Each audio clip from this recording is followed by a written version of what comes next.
అమ్మా అన్నం తిని 2 రోజులైంది, ఒక 2 రూపాయలు ఉంటే ఇవ్వండి అమ్మా, ఆకలేస్తుంది.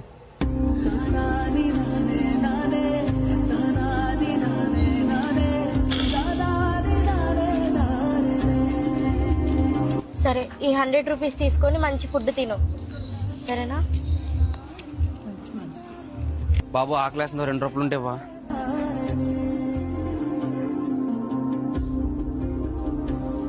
ఏ బాబు ఆగు, ఇప్పుడే 100 రూపాయలు ఇచ్చాను కదా, మళ్ళీ అడుక్కుంటున్నా. ఇంటికి వెళ్ళిపోవచ్చు కదా తినేసి. ఆకలి తీర్పింది కదా, అడుగు కూడా మానేస్తామా అమ్మా? రేపు ఆకలి వేయకూడదు, నా కడుపుకు తెలియదు కదా.